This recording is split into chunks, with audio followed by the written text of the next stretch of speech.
अमरावती लोकसभा मतदारसंघासाठी 4 जून रोजी सकाळी 8 वाजता मतमोजणीला सुरुवात होणार आहे।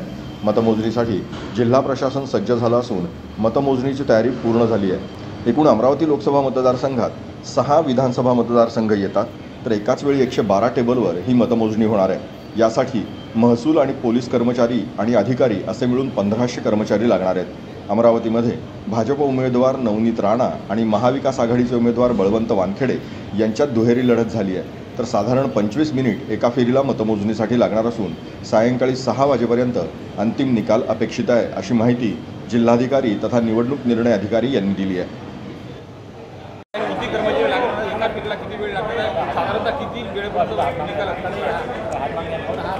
आता अमरावती जिल्ह्यात 4 तारखेला 4 जूनला लोकशाही भवनमध्ये काउंटिंग सुरू होणार आहे 8 वाजता।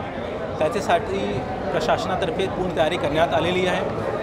लोकशाही भवनमध्ये प्रत्येक एसीमध्ये 18 टेबलची व्यवस्था करण्यात आलेली आहे। आपल्या अमरावती पीसीमध्ये 6 एसी आहे आणि ह्याप्रमाणे काउंटिंग होणार आहे। या व्यतिरिक्त ETPBS आणि पोस्टल बॅलेट पकडून 10 टेबलची सुद्धा व्यवस्था करण्यात आलेली आहे, ज्याच्यावर पोस्टल बॅलेट आणि ETPBSची काउंटिंग होणार आहे।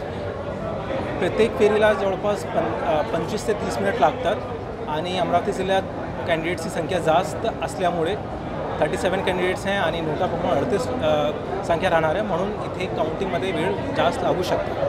मात्र याच्यासाठी प्रशासनातर्फे पूर्ण तयारी करण्यात आलेली आहे। काउंटिंग हॉलमध्ये मोबाईल फोन अलाउड होणार नाही, मात्र कॅन्डिडेट्सला कळवण्यात आलेलं आहे की त्यांनी प्रत्येक टेबलवर एजंट नेमू शकतात। त्याच्यासाठी त्यांना इन्फॉर्मेशन देण्यात आली, जेणेकरून ते त्यांचे एजंट पाहू शकतात प्रत्येक टेबलवर काय चालू आहे, किती मत पडले गेले हैं, कैसे कंपायलेशन होता है, हे सगळं ट्रान्सपरंट प्रोसिजर ते स्वतः पाहू शकतात रिअल टाईममध्ये।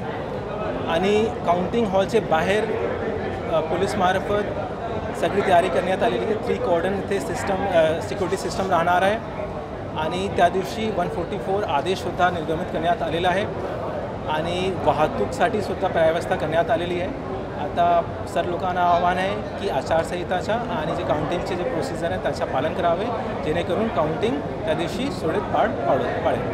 धन्यवाद।